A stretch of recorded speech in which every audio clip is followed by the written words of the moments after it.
함께 만들어가는 방송 LBC 방송국입니다. Lecture and Broadcasting for Culture. 솔직하게 말해봐요. 어떤 범죄자들이 브로드모어에 갈 수 있는 기회가 주어지는 거죠? 미안하지만 나는 그런 것을 설명해 줄 필요가 없는 사람이야. 묻는 말이나 대답해. 글쎄, 좋아.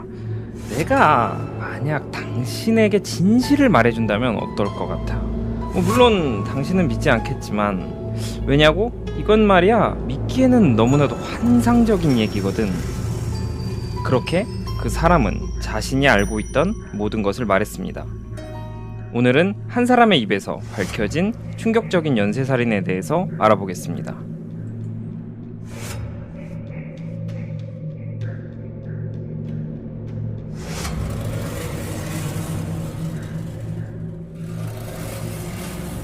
안녕하십니까. 연세린 엑스펠 진행을 맡고 있는 최철격입니다. 네, 오설록수입니다. 오늘은 오프닝이 굉장히 이제 신선하네요. 네, 안 되는 연기 하려니까 네, 좀 힘들었습니다. 네, 오설록수님이 자꾸 자기 지분을 점점 더 키워가는 오프닝만 봐서는 근데 뭐 딱히 눈에 들어오는 건 없어요. 네. 환상적인 이야기 그리고 좀 익숙한 이름이 하나 있네요. 브로드무어. 네, 브로드모어. 그레이엄 영이 14세에 치료받기 위해서 수감된 정신병원의 이름이었죠. 당시에. 그렇죠. 별로 이렇게 치료 효과가 없었던. 그렇죠. 근데 이 브로드모어가 상당히 이제 당시에도 상당히 유명한 정신병원이고 현재도 아마 힘이 있는 그런 병원인 걸로 알고 있어요. 네. 그렇군요. 그러면 그레이엄 영보다 먼저예요, 후예요? 후예요. 후군요. 네. 몇 년도 일입니까 이게? 이거 1940년대 일이거든요. 40년대예요. 네. 그래도 굉장히 오래전이네요. 그렇죠. 1949년. 그러니까 이게 이전과는 미리 말씀드리면 이전과는 조금 다른 게 이전에는 뭔가 하나하나 자꾸 밝혀지면서 네네. 저희가 프로파일링을 나름대로 할 수 있는 기회도 있었고 그랬는데 이번 사건 같은 경우에는 상당히 좀 짧게 갑자기 그냥 어쩌다 보니까 잡히게 된 약간 그런 느낌이거든요. 그래요? 그래서 하나의 사건을 추적을 먼저 해보도록 하겠습니다. 네, 1949년 2월 18일에 런던의 한 호텔에서 69세의 부유한 과부인 올리브 듀란 디콘이라는 여사가 실종이 돼요. 분명 사업차 간다고 소식을 들었어요, 주변인이. 근데 시간이 흘러도 그 사람의 소식이 전혀 안 들리는 거예요. 뭐 사업이 어떻게 됐다는 얘기니 뭐니 안 들리고 갑자기 그렇게 사라지니까 2일 뒤에 그 여의 친구가 실종 신고를 하게 되거든요. 상당히 실종 신고는 빨리 된 편이네요. 네, 그러니까 아마도 제 개인적인 생각은 이 친구가 뭔가 이 사업과 이 여성이 이제 그 인공 손톱을 만드는데 상당히 관심이 많았다 해요. 이런 사업차 아마도 사업의 좀 파트너가 아니었을까. 시대를 앞서간 사업이네요. 좀 그렇네요. 네네. 그래서 이게 이제 빨리 실종 신고를 하게 된 거죠. 듀란 디콘이 실종되었습니다. 지금 네. 실종된 지 2일이 지났어요. 네. 그리고 신고가 됐는데 경찰은 이제 처음엔 당연히 단순한 실종 사건쯤으로 생각을 하죠. 조사가 시작이 되는데 이 조사하다 보니까 좀 재밌는 사실들이 조금씩 발견이 되는 거예요. 그러니까 재밌다는 표현보다는 뭔가 뭐지? 뭔가 자꾸 양파 껍질처럼 하나씩 뭔가 밝혀낼수록 이상한 거를 자꾸 밝혀내는 게 이제 시작되는 거죠. 그 어떤 이제 사업차 어떤 사람이랑 얘기를 나눴다는 것을 확인을 했는데 그 사람에 대해서 그러니까 이 사람이 분명 그러면 이 사람의 어떤 실종에 대해서 알고 있지 않을까 궁금해해서 이 사람에 대해서 조사를 하다 보니까 이 사람이 상당히 금전 내역도 있는 사람이었고 이 뭔가 돈이 확 들어왔다 확 나간 흔적 그리고 그와 동시에 경찰 기록에서 이 사람의 절도와 사기에 대한 기록을 좀 확인하게 되는 거예요. 지금 말하는 게 듀란 디콘인가요? 아니면 듀란 디콘과 만난 사람. 네네. 그 사람 통장으로 돈이 들어왔다 나갔다고요? 네, 그러니까 그러한 흔적들, 이 과거의 흔적, 지금은 아니고 네네. 과거에 많은 돈이 들어왔다가 나갔다, 그러니까 약간 재산의 변동이 확 있는 게 드러나고, 그다음에 경찰 기록에서는 이런 사기, 절도의 기록을 확인할 수 있었던 거죠. 그렇군요. 네, 그러니까 뭐 경찰이 지금 입장에서 생각했을 때는 그럼 이 사람 좀 사기를 당한 건데 이렇게까지 지금 생각을 해볼 수 있는 거고 좀 수상한 거죠. 갑자기 사라졌으니까 이 사람을 만나고. 그렇죠. 네. 그리고 지금 실종자가 거의 60대 후반, 네. 69세 부유한 과부라고 네네. 이렇게 말씀을 해주신 걸로 알아요. 부유한 과부. 이게 부유했기 때문에 이 일 만에 지금 수색이 시작되지 않았을까 생각도 좀 들어요. 그렇죠. 저 같은 사람이 실종되면 이제 이런 경찰들이 그거 기다려 보라고 그냥 어디서 노숙하고 있을 거다. 노숙하고 한 일주일 배고프면 들어올 거다. 뭐 아. 이렇게 이제 하는 경우가 있거든요. 왜냐면 네. 지금도 실종이 몇 시간이 72시간인가? 그 지나야 수색이 시작될 수 있는 걸로 알고 있거든요. 그렇죠. 뭐 틀리면 또 이제 저희 또 고명하신 청취자분들께서 네네네. 다 지적을 해주실 거니까 저는 아무런 걱정이 없이 막 짓거리고 있는데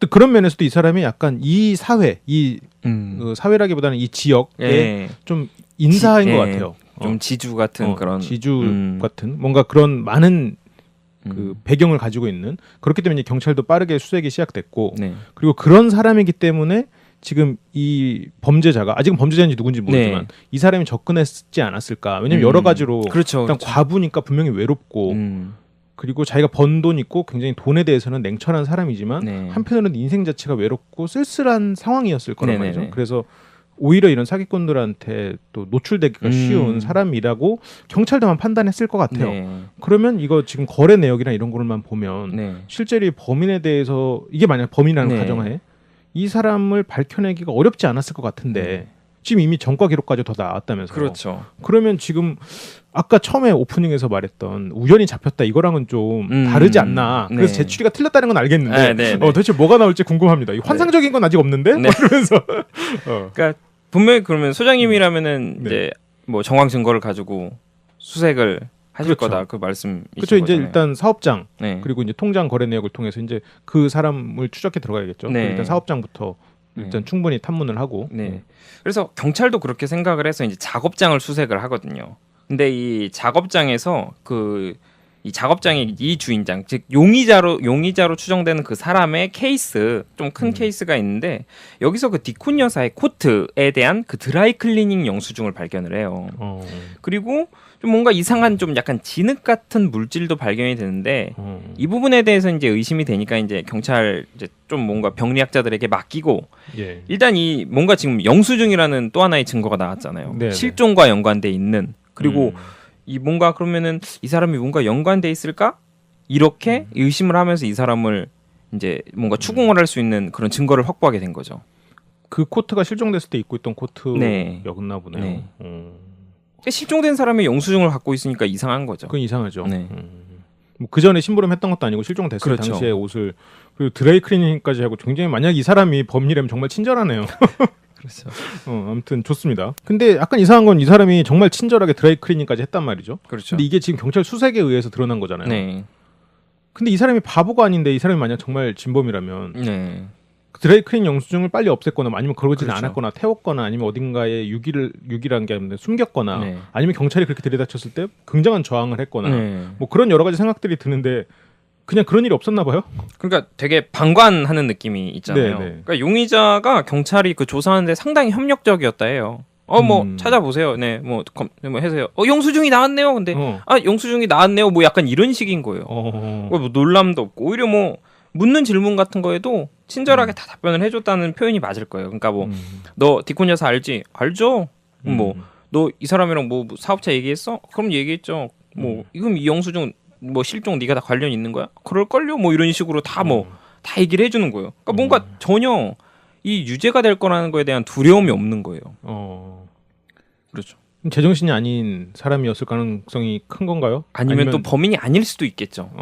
근데 그럴 수도 있긴 하겠네요. 어쨌건 이 용의자가 상당히 지금 뻔뻔할 수 있었던 이유, 아까 오프너에서 나왔던 그런 말을 할 수 있었던 이유에 대해서는 이제 생애를 좀 바라보면서 이제 분석을 해드리겠습니다. 저는 범인이 아닐 수도 있죠라고 그랬고 순간 그 살인의 추억의 향수기가 생각이 났어요. 그냥 그런 정도 사람이 아닌가. 네. 근데 지금 방금 말해서 오프닝 얘기를 하니까 오프닝에 나왔던 그 사람인 걸로 봐서는 범인이네요. 네, 그렇죠. 이렇게 짜맞추면 범인이 될 수 있는 거죠. 근데 이렇게 얘가 당당할 수 있었던 이유는 조금 이따가 생애를 돌아보면서 딱 정확히 나옵니다.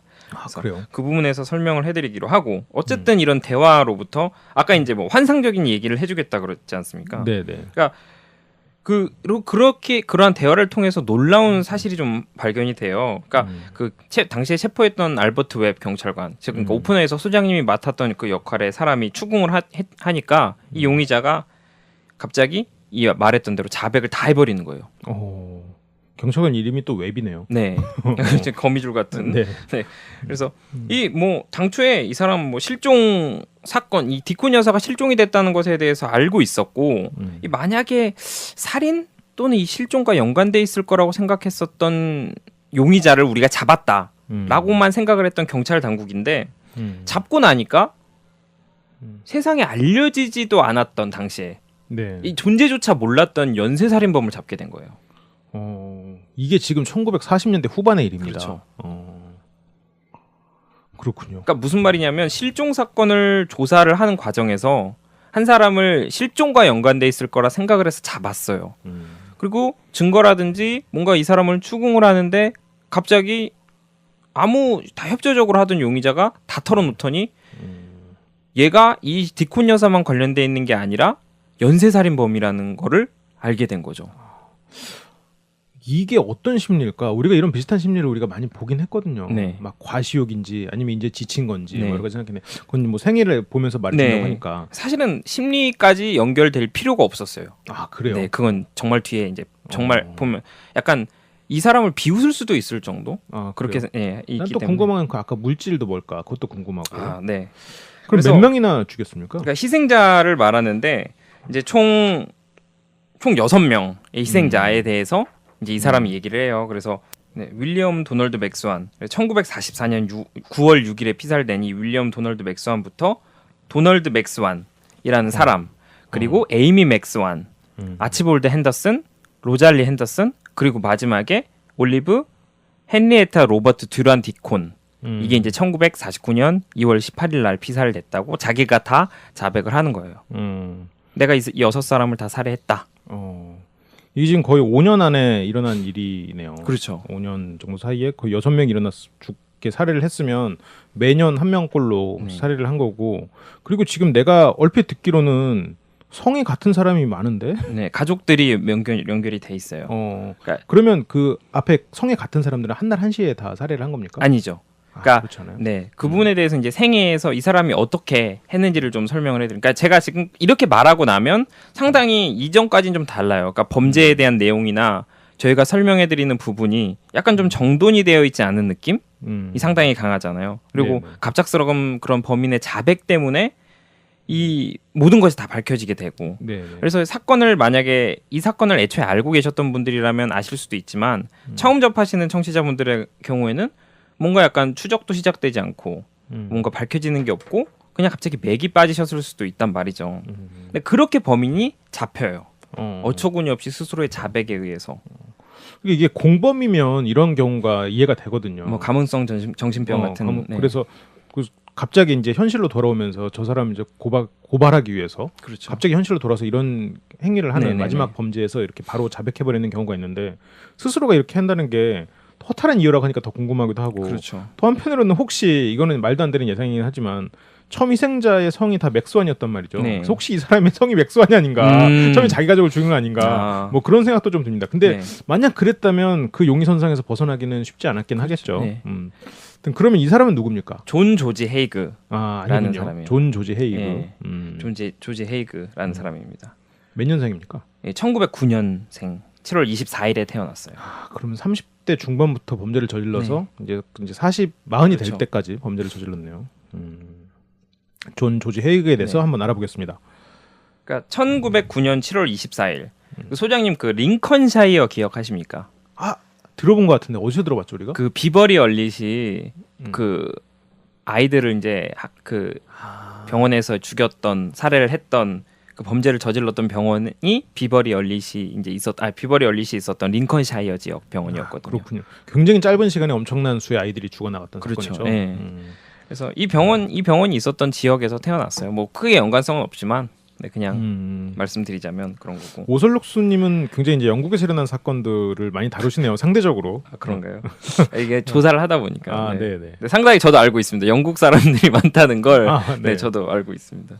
그래서 영국 사람이 많다는 건 영국에 범죄가 많다는 게 아니라 오설록수님이 조사하시는 네, 분이 제가- 영국이 많다는 거예요. 그렇죠. 절대 영국 비하 발언이 아니었습니다. 네, 네. 오설록수님은 영국을 좋아합니다. 전 영국 좋아하는 사람. 네네. 네. 핸드폰 거기에도 킵캄이라고 해서 영국 국기가 있어요.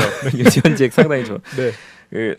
어쨌든 이제 부모가 플리머스 형제교회를 믿었다고 해요. 뭔지 모르겠네. 네, 플리머스 형제교회가 저도 알아보니까 1830년대에서 이제 잉글랜드에서 시작된 약간 엄격한 개신교 교파 중에 하나라고 해요. 근데 그렇다고 이게 이제 소위 말하는 약간 좀 청교도적인 생활 수준의 이제 좀 그런 좀 청렴한 삶을 사는 거지 완벽한 무슨 금욕을 추구하는 그런 교리는 아니었다고 해요. 네. 그래서 이런 그냥 어떻게 보면 일반적인 조금 남들보다 좀 뭐랄까요 청렴한 생활을 하는 그런 교회에 있던 부모, 교회를 믿는 부모인데 이 부모가 그 상황 그 정도를 넘어서서 상당히 금욕적인 신앙생활을 했다고 해요. 그래요. 네. 근데 그래도 뭐 어렸을 때는 이 헤이그가 워낙 좀 뛰어난 부분도 많았다고 해서 공부를 잘했나 네, 봐요. 공부도 잘했고 뭐 특히 피아노 실력이 상당히 뛰어났대요. 그래서 이제 그 결과 뭐 퀸 엘리자베스 그래머 스쿨에서 이제 장학금을 받고 학교를 다니기도 했다고. 이 피아노 실력만으로도. 약간 날씬하고 손가락이 길고 뭐 그런 외모인가요? 그렇진 않았던 거예요. 아 그래요? 네. 그렇군요. 지금 유튜브를 보고 계신 분들은 어떤 외모인지 바로 아시겠죠? 네. 지금 부모가 금욕적인 삶을 추구하는데 장학금도 받고 그렇죠. 그리고 뭐 저로서는 굉장히 부러운 뭐 악기를 다룰 수 있는 이런 능력. 저는 이제 박치 음치거든요. 그래서 이런 분들 보면 이제 굉장히 존경스러워요. 지금까지는 굉장히 좋은 모습인 것 같은데. 네, 맞아요. 그렇게 볼 수도 있죠. 네. 근데 저는 생각했었던 게 이게 헤이그가 추구했던 삶은 좀 아니었던 것 같아요. 그러니까 금욕적인 삶이라든지 특히 이런 그러니까 뭐랄까 사회를 알아가면 알아갈수록 그러니까 내가 처음에는 어렸을 때는 어머니가 이렇게 금욕적인 삶을 살아야 해 또는 뭐 피아노를 해야 해라고 해서 어렸을 때는 모르니까 그렇게 따라가는데 이게 자신이 성장하면서 주변 친구들과 나를 비교해 보니까 나는 주변에 비해서 상당히 엄격하게 살고 있고 또 금욕적으로 살고 있고 또 내가 원하는 삶을 살지 않는 것 같은 느낌을 좀 받은 것 같아요. 그러니까 알아가면 알아갈수록 또 어머니가 또 주변이 엄격해지면 엄격해질수록 그와 상충되는 자신의 그런 욕구를 충족시키지 못해서 힘들어했던 모습을 좀 보이거든요. 그렇군요. 네. 사회에서는 어때요? 그러면 그런 모습으로 사회에 나가는 거예요? 사회에서는 또 상당히 신사적인 그런 매너를 또 부모님이 그렇게 가르쳤으니까 그걸 또 실천하며 살아가요. 아 그래요? 네. 그럼 지금 내부에서 골마가는 거지. 그렇죠. 그 표면적으로는 문제가 없이 계속. 네, 드러나지가 않으니까 소위 말해서 그런 어떻게 보면은 저희 징조라고 하잖아요. 그 징조적인 모습은 이 당시에 잘 안 보여요. 아 그렇군요. 그러니까 어떻게 보면 상당히 신사적이고 매너 좋고 똑똑하고 말도 잘하고 악기도 좀 다뤄봤던 되게 약간 멋있는 신사의 느낌이 나는 거죠. 그러네요. 네. 근데 이제 그 속은 그 자신이 충족시키지 못했던 그런 욕구가 왜곡되고 환상으로 바뀌어가면서 물들어가고 있었던 거죠. 그렇군요. 네. 약간 그 경찰이 되고 싶어하고 군인이 되고 싶어하는 그런 부류의 범죄자들 있잖아요. 네, 데니스 닐슨이나 뭐 그렇죠. 데이비드 버코이츠. 그 권력에 대한 욕구가 많은 그 남에 대해서 강압적인 그래서 그것을 통해서 욕구를 쌓아가는 범죄자들은 확실히 좀 차별화가 되는 부분이 있네요. 그렇죠. 자기 내면에 있는 것을 자기 스스로의 자아를 찾고 이렇게 너희가 너무 포장하는 것 같은데 약간 그렇게 구분을 할 수 있을 것 네. 같아요. 자아 실현형 범죄자와 그 남을 강압하기 위한 그런 폭력이라는 표현과 똑같이 자아 실현 정도로 지배와 통제욕을 찾는 그렇지 범죄자. 지배와 통제 네. 남을 통해서 자기 자존감을 높이기 위한 그러니까 통제를 통해 자존감을 높이는 범죄자 유형하고 그리고 자신의 스스로 모습을 찾기 위해서 자아 실현형 범죄자 네. 이쪽은 이제 후자에 가까운 그렇죠. 약간 왜곡된 부분을 찾아 나가다 보니까 연결이 된 거죠. 네. 그래서 이제 학교는 마치고 네. 자동차 엔지니어 회사를 들어간단 말이죠. 네. 근데 적응하지 못하고 1년 만에 그 직업을 그만둔대요. 아 그래요? 네. 그리고 이제 보험회사 또는 광고회사 이렇게 옮겨 다니는데 이곳에서 절도 혐의로 이제 쫓겨나게 된 거예요. 아 그래요. 뭔가 터졌네요. 네. 이제 터지기 시작하네요. 그러니까 뭔가 애가 자꾸 적응을 못하고 그런 모습이 이제 좀 보이기 시작하는 거죠. 결혼은 하나요? 결혼은 합니다. 네, 그러니까 1934년 7월 6일에 21살의 베아트리스 해머라는 여성과 결혼을 해요. 근데 헤이그가 이 사기 혐의로 체포가 되니까 바로 그와 이혼을 하고 아이는 이제 양자로 입양을 시켜버리는 거예요. 여성분도 굉장히 철이 없는 책임이 물론 뭐 힘들었겠지만 네. 아무튼 아이를 뭐 끝까지 지키거나 그러진 않았네요. 네. 그래서 금욕적이고 분명 보수적인 부모는 여전히 있잖아요. 네, 그 네. 가족들 역시 헤이그가 뭔가 자꾸 자신들의 입장에서 바라봤을 땐 욕망적인 삶을 추구하고 범죄를 일삼으니까 더 이상 같이 할 수 없다고 생각을 하나 봐요. 네. 가족들도 이 헤이그를 멀리하기 시작하거든요. 고치려지 않고 그냥 버려버렸구나. 네, 혼자 그렇게 해서 혼자 남아버려요 헤이그는. 자식, 아내 그리고 자기의 부모님들, 친척 뭐 모두가 다 등을 돌려버린 네. 상황이네요. 그럼 그 이후에 헤이그의 삶은 어떻게 됩니까? 그러니까 일단은 헤이그가 금융사기범으로 들어갔지 않습니까? 네네. 나오고 1936년에 네. 런던에서 이제 윌리엄 맥스완 첫 희생자예요.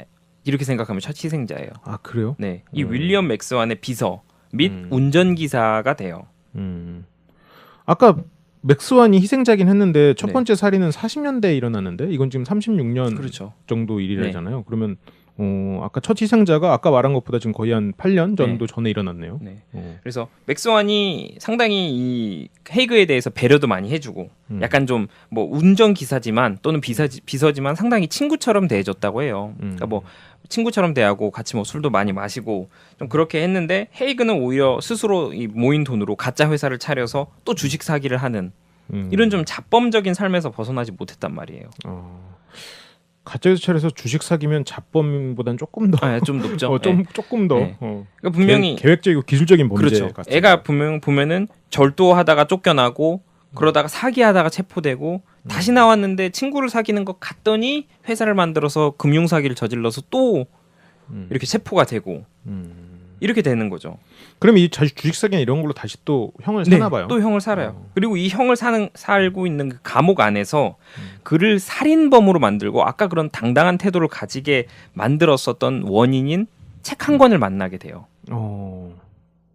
그 책이 뭡니까? 그냥 법전이에요. 법전이라고? 형법전 이런 법전이에요. 네. 법전을 읽는데 여기서 이제 라틴어로 코푸스 델리시티라는 게 있어요. 이게 라틴어인데 이 내용을 확인을 해요.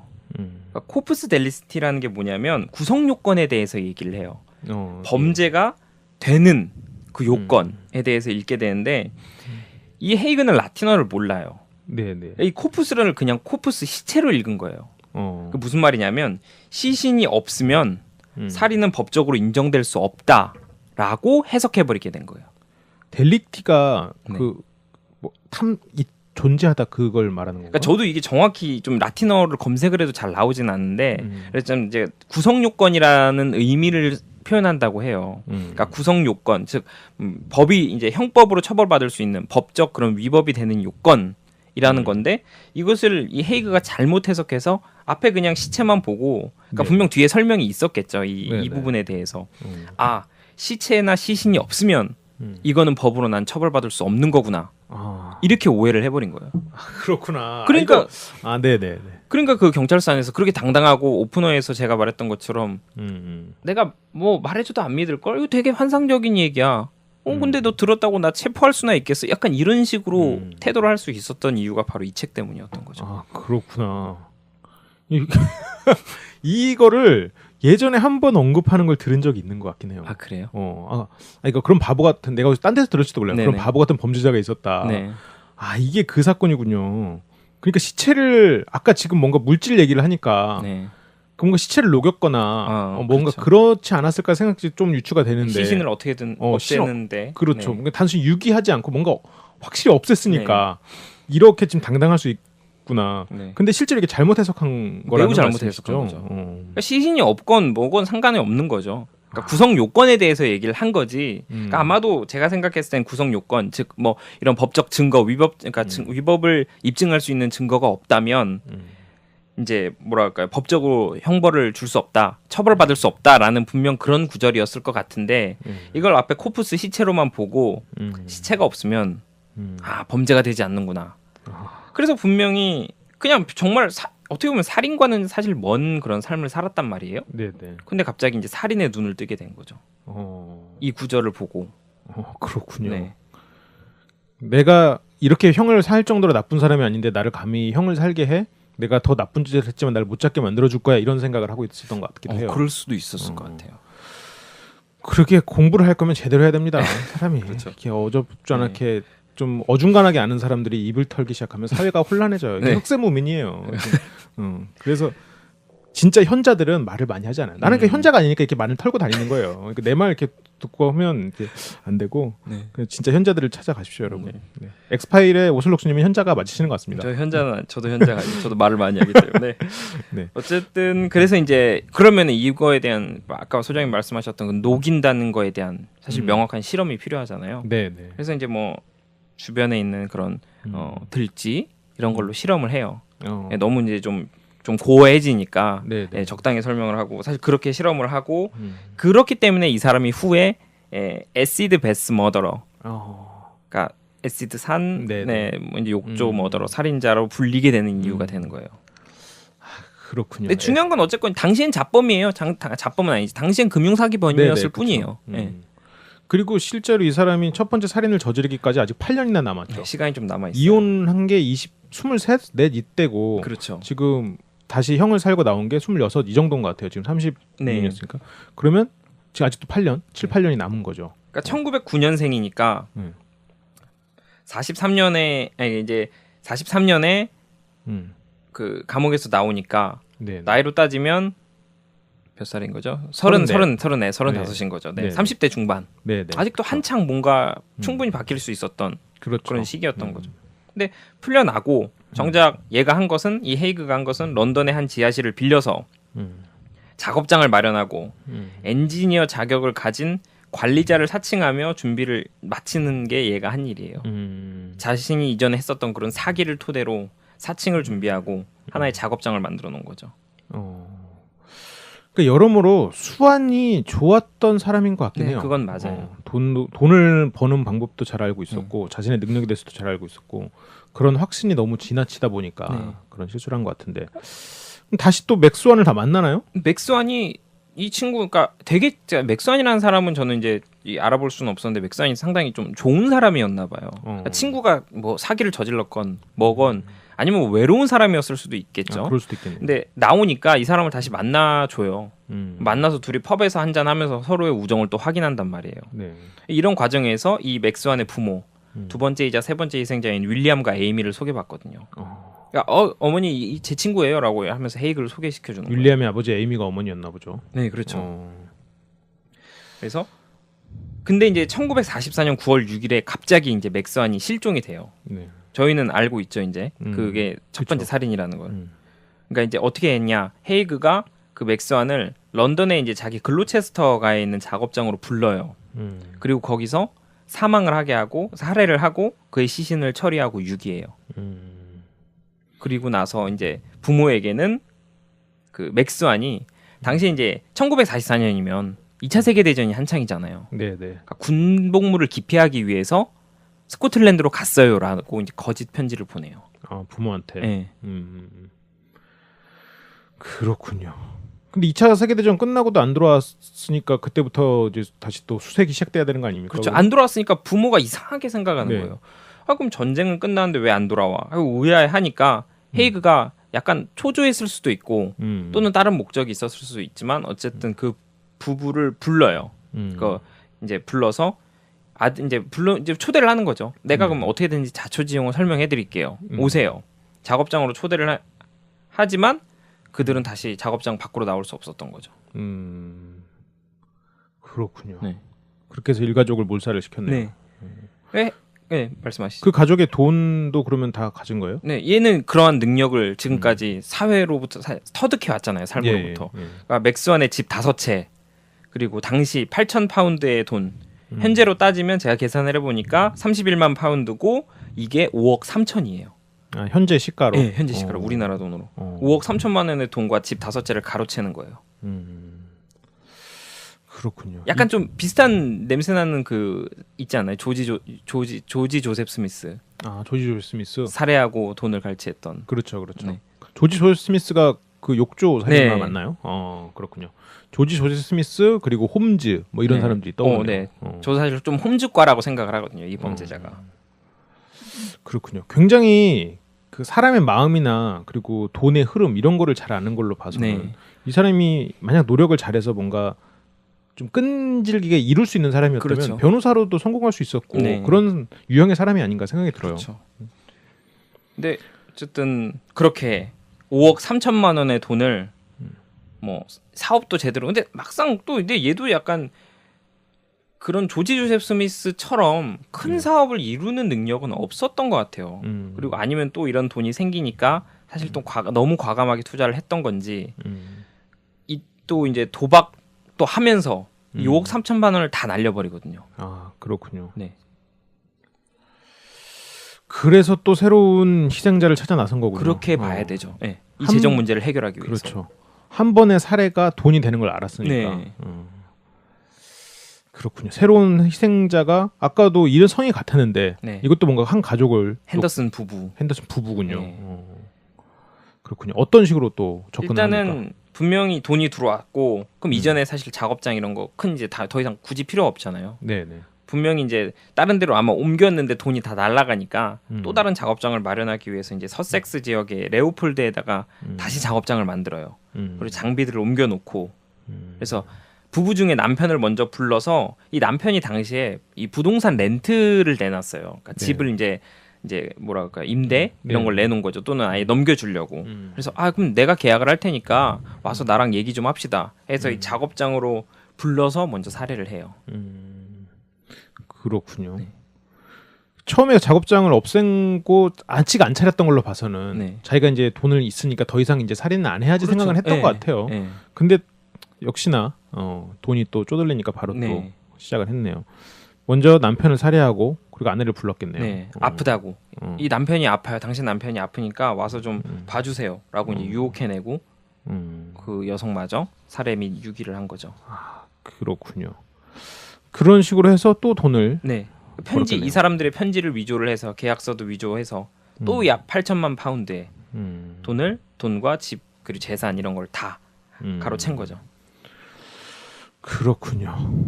그렇게 돈을 벌고 그 다음에 접근한 게 우리가 처음에 네, 듀란 디콘 여사. 소개했던 두란 디콘 여사. 네, 또 거기로 초대를 했겠네요. 네. 어. 그러니까 아마도 이 8점, 그러니까 잘 모르겠어요. 그러니까 이 이후의 삶이 나오지 않아서 5억 3천만 원 또 다시 버는 이 5억 3천을 또 다 써서 듀란 디콘 여사를 부른 건지 아니면 그 위에 돈을 더 얹으려고 듀란 디콘 여사를 살해한 건지는 사실 좀 명확하게 나오진 않는데 그러니까 지금 보면 듀란 디콘 여사 같은 경우에는 8천만 파운드보다 훨씬 더 많은 돈을 가지고 있었던 여사라고 생각이 들어요. 네네. 그리고 첫 번째 그 맥스완과 살해할 때도 8천만 파운드에다가 집도 많이 얻었다면서요. 그렇죠.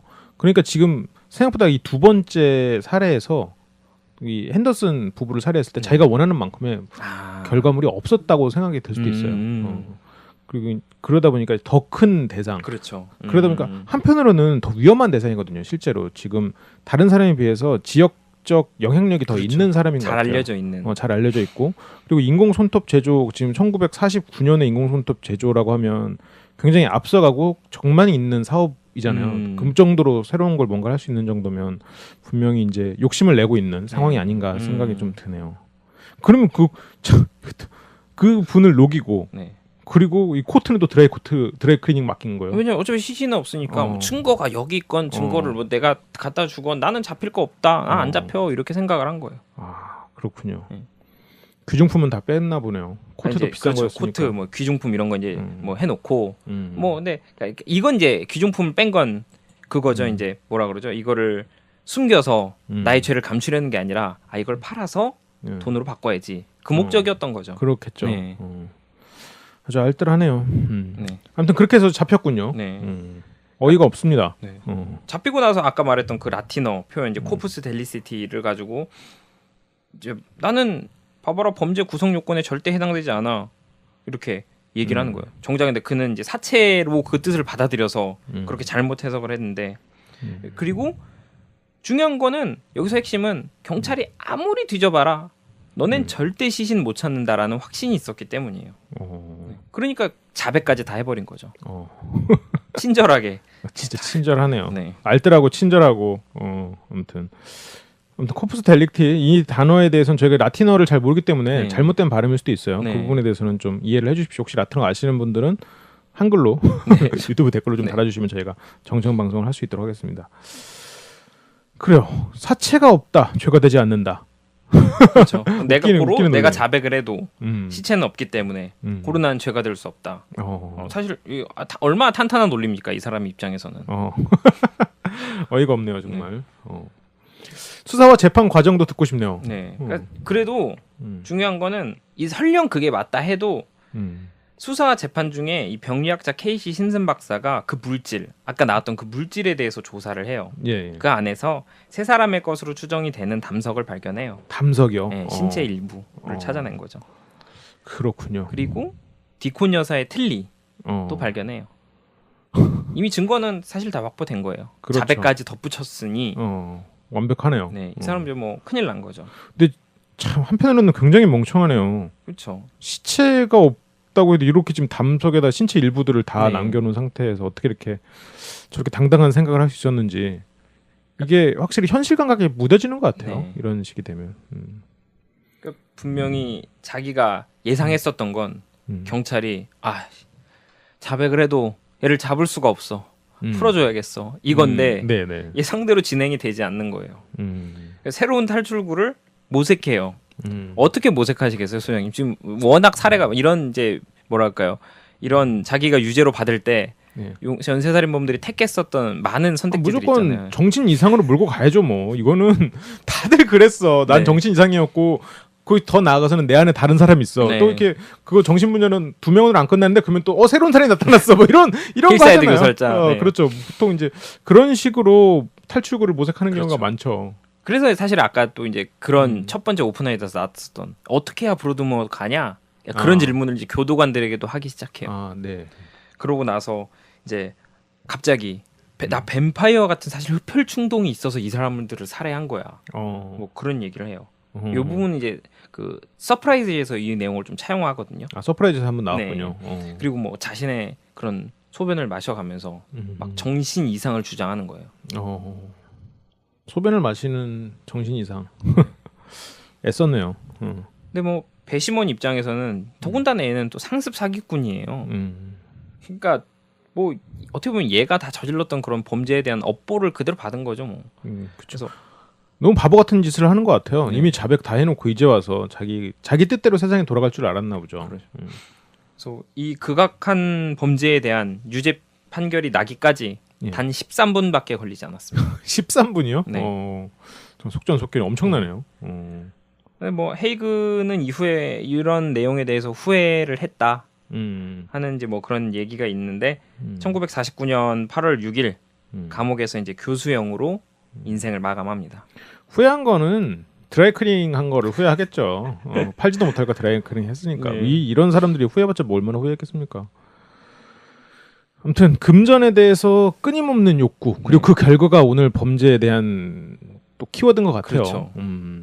그래서 사실은 좀 어떻게 보면은 약간 그러니까 사이코패스적인 느낌은 있는데 뭔가 좀 기존과는 어떤 그런 심리학적인 사실 분석은 좀 어려운 사람이었어요. 이 사람에 대한 그런 심리학적 텍스트도 사실 별로 없었고.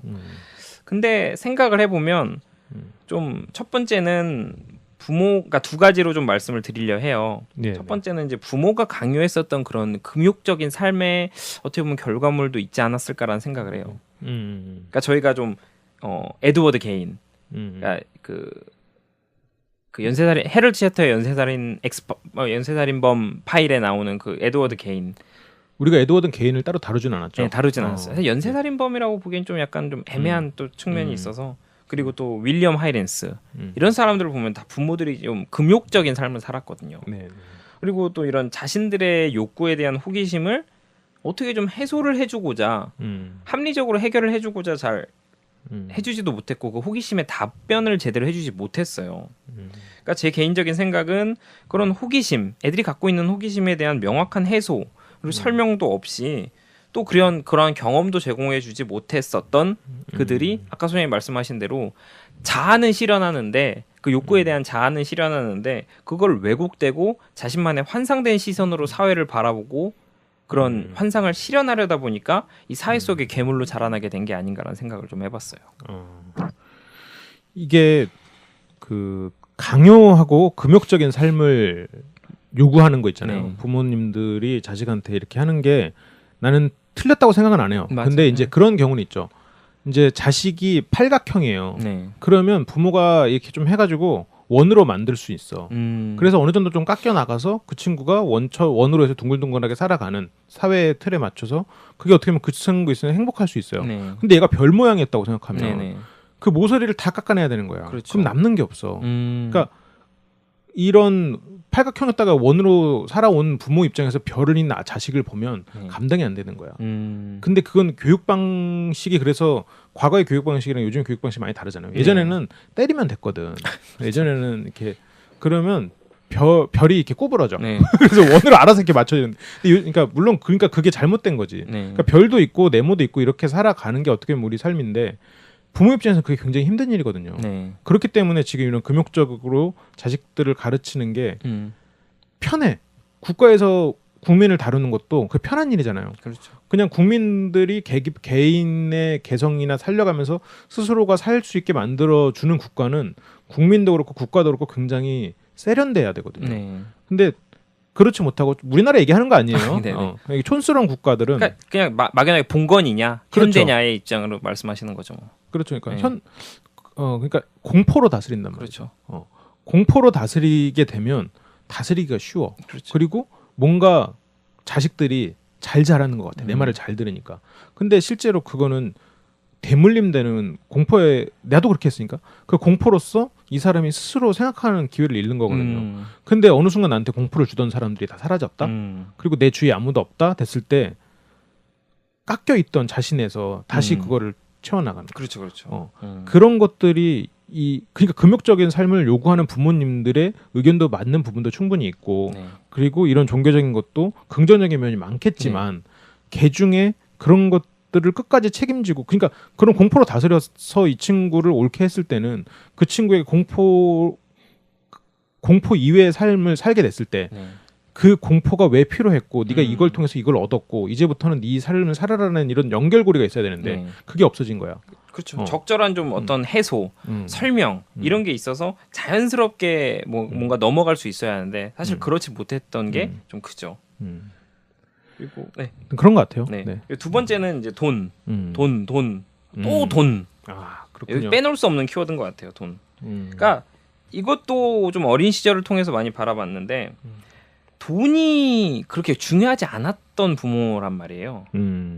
그래서 금욕적인 삶을 살아야 되니까 사실 돈은 그렇게 네네. 정말 어느 정도만 되면 되지 충족되면 되지 그 이상 뭐 필요하다 이걸 꼭 누적시켜야 돼 이런 부모는 아니었단 말이에요. 그러한 삶을 살았던 헤이그의 어린 시절을 보면은 또 이런 부모 그리고 자신의 삶 그리고 주변 아이들과의 차이가 점점 드러나지는 거예요. 뭐 어떤 애는 뭐 용돈 타가지고 맛있는 거 사 먹고 하는데 자기는 못 그런다.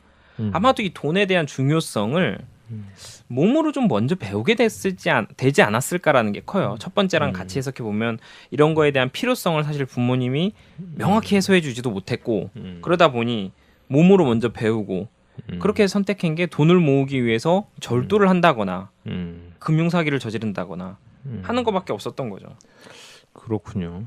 그러니까 추가적으로 보면 아마도 그 아이에 대한 그런 명확한 사실 사랑을 보여줬다고 보기도 어려운 게 이 사기범으로 그 가족들이 다 떠나갈 때 이 부모들도 떠났잖아요. 네. 그러니까 사랑을 가지고 보여줬다라고 좀 보기도 어려운 것 같아요. 근데 이제 물론 우리가 뭔가 원인도 찾고 심리에 대해서 알기 위해서 좀 이 범죄자 입장에서 생각해 보자는 거지. 절대 지금 헤이그를 옹호하거나 그런 거 아니에요. 헤이그는 일단 무조건 잘못된 놈이죠. 모든 문제의 원인은 지금 헤이그한테 있다고 봐요. 그 스스로 이게 이렇게 되는 가장 큰 이유 중에 하나는 핑계대는 버릇이 그렇죠. 되거든요. 뭐 원래 분노는 핑계에서 시작되는 거고 지금 남 탓하는 걸 잘하는 사람일수록 분노가 잦고 그렇죠. 그리고 분노가 잦다 보면 왜 세상이 나를 몰라주지? 왜 세상은 이럴까? 이렇게 해서 그런 식으로 되면서 스스로가 골마 들어가는 거야. 그럴 땐 자신을 돌아보면 점점 정말 한없이 자신이 초라하지. 그래서 보통 인터넷에 악플 다는 사람들은 자신을 돌아보면 한없이 초라한 거야. 그래서 그 초라함을 잊기 위해서 또 남을 욕하고 남을 탓하고 또 이렇게 하는 순간에 남을 탓할 곳을 찾고 있겠지. 탓하지 않으면 자신의 존재 가치가 없어지니까 정말 불쌍한 사람들이에요. 그래서 이런 악플 다는 사람들한테도 우리가 따뜻하게 무시해줘야 돼. 그러니까 불쌍한 사람들이야. 그 사람은 실제로. 그러니까 이 헤이그도 그런 인간인 거야. 그렇죠. 물론 이제 이 사람은 정도를 넘어선 거지. 네. 넘어선 불쌍한 사람인 그렇죠. 거지.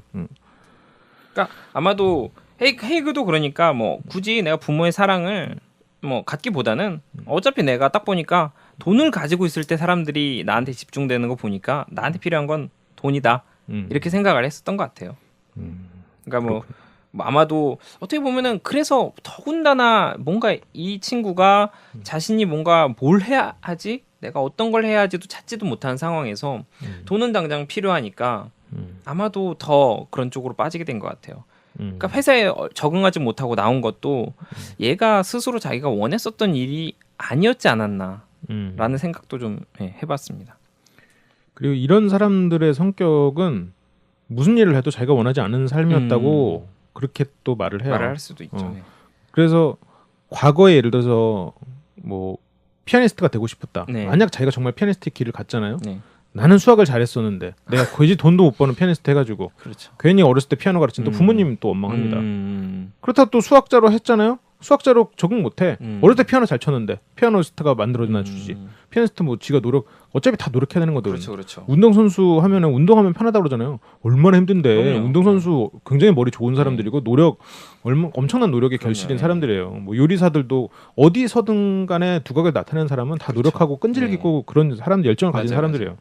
그런데 저 사람들은 요리 그냥 편하게 해서 돈 버네? 아니면 저 사람들은 뭐 그냥 운동이나 해봤자 지네가 뭘 알겠어. 이렇게 생각한다고 사람들은 자기가 걸어보지 않은 길에 대해서 그 길이 훨씬 더 낫다고 생각하고 내가 걷지 않은 길이 내가 정말 뛰어난 사람이 됐을 뻔한 길이라고 그냥 본인이 살 수 있는 최선의 삶을 살고 있는 거예요. 그렇죠. 그리고 항상 우리는 기회가 있고 하지만 이런 사람들은 그렇게 생각을 못하지. 이미 사실 많은 기회도 스스로 놓친 것도 있으니까요. 그렇죠. 네.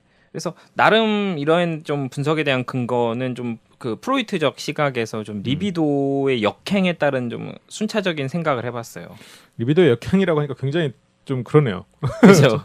리비도 좀 그렇긴 한데 그런 리비도라고 하면 사실 좀 많은 사람들이 이제 성욕에 많이 초점을 맞춰져 있잖아요. 네, 근데 네. 어떤 좀 다른 해석을 보면 이거를 그냥 삶의 본능을 삶의 본능을 살아가기 위한, 그러니까 삶을 살기 위한 본능적인 에너지. 그렇죠. 원초적 에너지라고 생각할 수 그렇게 있죠. 생각할 수도 있다고 해요. 네. 근데 이게 문제는 이게 충동적으로 좀 고착이 되거나 또는 이제 문제가 돼서 퇴행이 될 때 문제가 되는 거잖아요. 그러니까 개인적인 생각은 헤이그가 이런 어떻게 보면 돈에 대한 금전적인 욕구, 삶에 대한 그런 욕구를 충족시키지 못하고 해소하지 못하니까 어느 점에서 고착이 되고 어린 시절 사고방식을 갖고 있게 된 게 아닌가, 그런 잠재의식을 가지게 된 게 아닌가라는 생각을 해봤어요. 그러니까 전진을 해야 되는데 네. 이 리비도가 어떻게 보면 사유로부터 뺨도 맞아보고 또는 부모한테 혼도 나고 그러면서 돈이란 이렇게 모으는 게 아니라는 걸 스스로 알아야 되는데 얘는 이게 여기서 딱 보니 어린 시절에 고착해버린 거예요.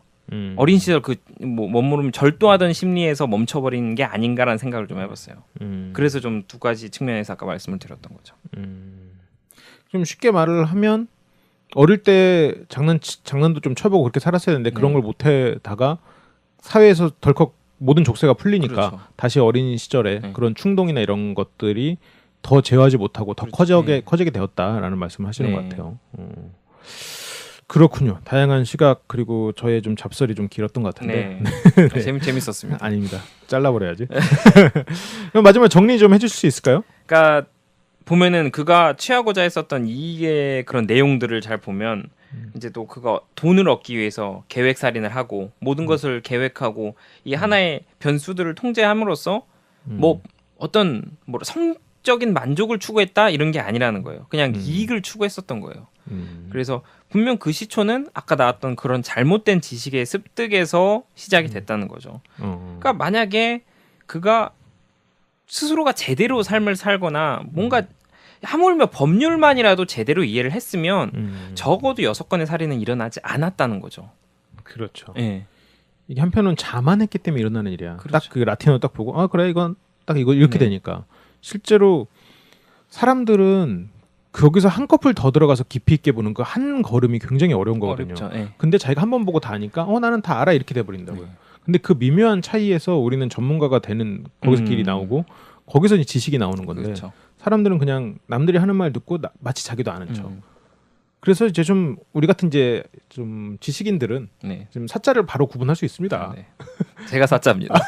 그렇죠. 우리가 서로 사자니까 실은 제가 사자입니다. 실은 서로 사자라 사자라고 하면 사자 예, 티가 나죠. 사자지만 저희는 이제 지식의 큐레이터로서 어. 배워가는 기회를 장을 연다. 아, 그렇죠, 그렇죠. 네, 엘비스는 약간 지식의 큐레이터 네. 같은 느낌으로. 그래서 네 그렇습니다. 네. 뭐 기타 이야기 또 추가적으로 해줄 만한 거 있을까요? 이게 아까 이제 저희가 이제 서프라이즈에서 이 내용이 나왔었다라고 이제 얘기를 했었잖아요. 네네. 그게 뭐냐면 이제 서프라이즈에서는 그런 얘기를 해요. 디렉 사카르야라는 이제 터키의 박사의 말을 활용을 해서 존 헤이그가 이제 뱀파이어 킬러다. 그러니까 존 헤이그 찾은 뱀파이어 킬러라는 사실 이름도 나오거든요. 아, 네네. 그게 무슨 말이냐면 이 잘생긴 외모와 매너 그리고 이제 신분을 속여가면서 사람들에게 접근을 했고 자신의 작업장으로 이제 유인을 해서 살해를 했는데 그 목적이 헤이그가 피를 마시기 위해서였다라고 이제 그 터키의 박사는 말을 하거든요. 서프라이즈도 아마 당시에 그렇게 얘기했었던 걸로 제가 기억을 해요. 네네. 그래서 헤이그가 그 피를 마셔야만 살 수 있다는 괴상한 생각에 빠졌고 마시지 않으면 극심한 불안과 고통에 시달렸다. 약간 그 서프라이즈의 그 느낌이 좀 그려지긴 그려지는데 네네. 개인적인 생각은 그렇지 않다고 저는 생각을 해요. 공중파에 도전하고 있군요. 네, 도전하고 있습니다. 아, 그러니까 네. 공중파가 공중파가 아니라 디렉 사카르야 더 크구나. 도전하고 있습니다. 네. 그러니까 저희가 생각했을 때는 이 사람은 돈이 목적이야 살인을 한 거지. 흡혈이었으면 분명 그 어렸을 때 그런 모습의 징조가 보였어야 했지 않나라는 거예요. 그러니까 아마도 좀 이러한 시신의 처리 과정에서 그가 얻었었던 재물 그리고 흡혈론 어느 쪽이 좀 더 합리적이라고 생각하는지는 청취자분들의 시각에 맡겨보겠습니다. 그렇군요. 지금 그러면 이제 청취자분들한테 서프라이즈 게시판에 몰려가서 지금 항의를 하라는 뭐 그런 지금 사주를 하고 있는 건 아니죠? 서프라이즈가 700회를 넘었다고 최근에 알고 그렇군요. 있는데 저희는 아직 100회도 안 됐기 때문에 덤비면 안 돼. 청취자분들에게 서프라이즈 저는 개인적으로 굉장히 재밌거든요. 저도 개인적으로 좋아합니다. 저희 어머니도 자주 보시는데 다만 이렇게 차이가 있다. 차이가 네네. 있을 수도 있다. 약간 그런 느낌으로 디렉 사카르야 박사의 의견으로 만들어진 서프라이즈와 네. 저희 같은 경우에는 이제 누구의 의견인가요? 오설록님 저는 그냥 책을 찾아보니까 흡혈론은 없더라고요. 네네. 또 다른 이렇게 사료를 가지고 네. 또 이렇게 사건을 풀어 나가니까 네. 또 전혀 다른 해석이 나올 수는 네. 있는 거죠. 뭐 여러분들에게 나머지 의견을 맡긴다고 오설록님 말씀대로 여러분들이 아니라고 알아서 하시면 혼내셔도 됩니다. 네, 생각해 주시기 바랍니다.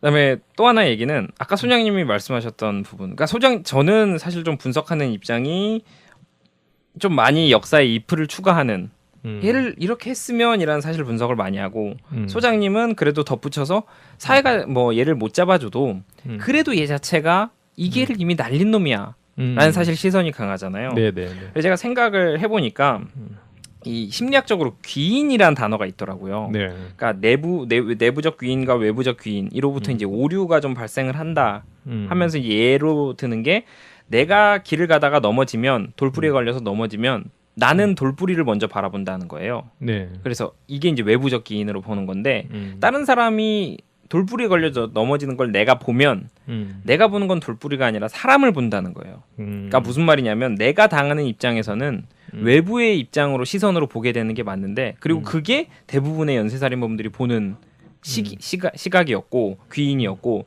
저희는 또 그것을 연쇄살인범을 바라보다 보니까 그 사람의 내부적 입장에서 바라보는 거죠. 네. 저놈이 원래 그런 놈이었어 라고 이렇게 많이 본단 말이에요. 어떤 그런 정보의 차이가 그러니까 분명 어떤 행동을 설명할 수 있는 정보는 사실 깊게 들어가서 찾아보지 않는 많지는 않잖아요. 그리고 또 타인에 대한 정보는 더더욱 부족할 거고 그러다 보니까 타인 자체에 대해서 해석하는 게 사실 마음이 편해요. 빠르고 제가 문제였어. 근데 또 이 범죄학적으로 낙인 오류라는 게 있어요. 그러니까 낙인을 찍다 보니까 범인이 범죄자가 네네. 됐다, 더 됐다라는 그런 얘기가 있어서 약간 좀 시선을 내부적도 보고 내부적도 볼 수 있는 좀 그러한 게 더 갖춰져야겠다는 생각을 좀 하게 돼서 소개하게 됐습니다. 그리고 저는 개인적으로 소장님이 바라보시는 그런 내부적인 시선, 그리고 제가 바라보는 외부적인 시선이 좀 잘 배분이 된 것 같아요. 좀 네네. 그래서 저도 하면서 저는 이제 이 대본을 작성하고 나서 이 자리에 앉으면 그때 좀 깨닫거든요. 좀 너무 약간 편드는 느낌도 있는데 라고 하면 이제 소장님이 그 부분을 바로 이제 내부적인 시선에서 잘 메꿔 주시니까 좀 청취자분들도 좀 더 이렇게 균형 있게 들을 수 있지 않나라는 좀 생각을 해봤습니다. 내 안에 좀 나쁜 심리가 많아서 그런 심리를 스스로 제어하려고 애쓰거든요. 그러다 보면 이 부분이 약간 기침 같은 거죠. 네. 내가 기침을 참아보기 때문에 기침을 하면 저거 좀 참으면 좋을 텐데 이런 네. 생각이 드는 거죠. 근데 이제 내가 이렇게까지 좀 과격하고 심각한 생각은 안 하지만 네. 그러니까 다른 이제 좀 나쁜 생각을 비교해 봤을 때 막 이렇게 살인 이런 나쁜 생각이 아니라 네. 그냥 우리가 살다 보면 뭐 무단횡단을 하고 싶기도 하고 뭐 그런 그렇죠. 나쁜 생각들 있잖아요. 네. 이제 그런 것들을 제어하면 할 수 있는 일이거든요. 실은. 그리고 그것의 키는 외부에서 아무리 그래도 키는 자신이 쥐고 있어. 그렇죠, 맞아요. 나는 이제 그런 생각을 좀 네. 하면서 살기 때문에 좀 그런 시각이 좀 네. 강한 것 같아요. 한편으로는 바라보는 것에 따라서 약간 냉정한 부분이 있을 수도 네. 있어요. 왜냐하면 가장 문제는 개인한테 있는 네. 거다라는 생각을 하니까. 아무튼 그렇습니다. 네. 저희가 좀 무겁게 좀 진행을 좀 마무리하는 것 같지만 네. 여러분들은 저희가 오늘 서프라이즈와 대결했던 날이라고 네, 그렇게 제가 기억을 해주시기 바랍니다. 서프라이즈와 디렉 사카레야 박사에게 터키에 계시는 디렉 사카레야 박사에게 음. 디렉 사카레야 박사가 이 내용을 보고 편지라도 좀 써줬으면 좋겠네요. 살아 계실까요? 잘 모르겠습니다. 네, 그랬습니다. 네, 일어나지 않은 일이지만 뭐 형제의 네. 나라니까 어떻게 할지 모르는 거죠. 아무튼 네. 좋습니다. 그러면 오늘 방송은 여기서 마치도록 하고 네. 혹시 퀴즈 네, 퀴즈 준비되어 있습니다. 준비되어 있습니까? 네. 저희가 그 지난주에 네. 그 터널을 통과해야 되지 않습니까? 네, 보석을 지금 훔쳤는데 네, 네. 네, 절도는 하지 말라고 하면서 지금 보석은 훔쳤습니다. 퀴즈 속에서. 네. 네, 이제 어떻게 통과를 할 거냐? 그 바퀴에 공기를 빼서 차 높이를 5cm 정도 줄일 수 있다고 해요. 그러니까 타이어 바퀴 네, 네. 바람을 빼서 음. 터널을 통과하고 타이어에 이제 바람을 약간 빼더라도 뭐 빠른 속도로 달리는 것만 아니면 운행에는 전혀 지장이 없다. 네, 네. 그래서 그렇게 달려도 된다라는 그런 얘기가 있었어요. 제가 예전에 차를 그 뭐죠? 약간 높은 차, 찝차는 아니고 네. SUV를 타고 다녔는데 그게 한 번에 이제 터진 거예요. 타이어가 한쪽이. 그래서 한쪽이 기울어졌어요. 네. 근데 이제 원래 그러면 바로 스페어 타이어로 갈거나 아니면 네. 그 뭔가 누군가를 불러서 했어야 되는데 나는 그냥 그걸 몰고 정비소로 간 거예요. 몰고요? 그걸 몰고 여러분들도 조심하셔야 되는 게 그걸 몰고 한 1시간까지는 아니고 한 30분에서 1시간 정도를 몰고 간 거예요. 네. 몰고 가는데 문제가 없어. 문제는 뭐냐면 몰고 가서 보니까 타이어가 한쪽이 없잖아요. 네. 거의. 휠이 나가버리더라고. 그러니까. 그걸 몰랐어 그때. 그때는 이제 거의 초보 운전이어서 20대 때 일이라. 근데 그때 경험으로 따지면 터널 통과는 문제 없어요. 그렇죠. 30분을 달렸는데 네. 그것도 바퀴 하나만 기울어진 상태에서 전체로 좀 빼서 터널 통과 가능할 것 같아요. 네. 내가 그 경험이 있어서 이거를 바로 맞췄지. 그렇죠. 네, 하여튼 그래서 바람을 빼서 통과하는 방식이다. 이게 이제 정답이었습니다.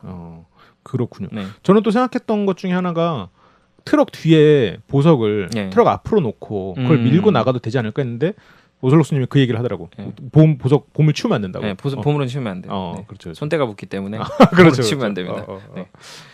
네, 그래서 네 그런 문제였습니다. 그렇군요. 많은 분들이 맞추셨을 것 같아요. 네. 그래서 이번에 이제 이번 주 문제가 두근두근합니다. 오늘 네, 이번 주 문제 나갑니다. 네. 반두젠 교수는 이 아랍에서 열리는 학술 대회에 참가를 했어요. 세미나가 딱 끝나고 나서 왕이 이제 학자 모두를 자신의 그 궁전으로 딱 초대를 해서 딱 그렇게 얘기를 해요. 세계의 석학들이 다 모이셨으니까 내가 간단하게 여응으로 문제 하나 내보겠습니다. 이 보시다시피 양탄자 위에 왕관이 있습니다. 양탄자를 밟지 않고 다른 도구를 사용하지도 않고 양탄자 위에 있는 왕관을 꺼낼 수 있을까요? 만약 꺼내시는 분이 있다면 그분께 이 왕관을 선물로 드리겠습니다. 라고 선언을 하는 거예요. 양탄자 네. 왕이 딱 가리키는 곳을 보니까 가로 세로가 약 한 5m쯤 되는 이제 양탄자 한가운데에 커다란 보석이 박힌 왕관이 놓여져 있었던 거예요. 양탄자 한쪽 끝에서 아무리 팔을 뻗어도 도저히 왕관을 잡을 수 없는 거죠. 그러면 많은 사람들이 갖가지 방법을 생각해봤지만 뭐 답을 찾을 수 없어야 되니까 퀴즈가 나온 거고 모두가 머리를 짜매고 있을 때 이렇게 하면 되겠네라고 반두젠 교수가 여유 있게 왕관을 꺼냈어요. 걸린 시간은 1분밖에 걸리지 않았고요. 그러면 어떻게 해야 양탄자를 밟지 않고 왕관을 꺼낼 수 있었을까? 이것이 바로 문제입니다. 오늘 문제도 굉장히 쉽네요. 쉽습니까? 저는 지금 두 가지 방법이 떠올랐습니다. 네. 이거 청취자를 도발하는 겁니다. 안 떠올랐어요. 네. 한번 그럼 네. 오성수님 당황하시네요. 네, 방송을 끄고 일단 소장님의 답은 저는 또 네. 들어보도록 하겠습니다. 항상 틀렸으니까요. 네. 그러면 오늘 방송 여기서 마치도록 하겠습니다. 방송 들어주신 분들 그리고 봐주시는 분들 많이 감사하고 그리고 유튜브 보고 계신 분들은 댓글로 많이 답 달아주세요. 네. 이게 팟빵에다가 댓글로 달면 팟빵은 쭉 리스트로 업이 돼버리니까 네. 스포일러가 될 수 있거든요. 아. 그래서 가능하면 유튜브 댓글로 달면 그 방송 아래에 이제 댓글이 달리니까 네. 좀 스포일러가 자제가 될 수 있어서 가능하면 유튜브 댓글로 좀 달아주시기를 바랍니다. 뭐 물론 유튜브도 많이 힘이 되니까 또 그렇긴 네. 하고요. 네, 그러면 이번 주 연세는 엑스파일 마치도록 하겠습니다. 네, 고생하셨습니다. 감사합니다. 다음 주에 만나요. 안녕. 네, 안녕히 계시고.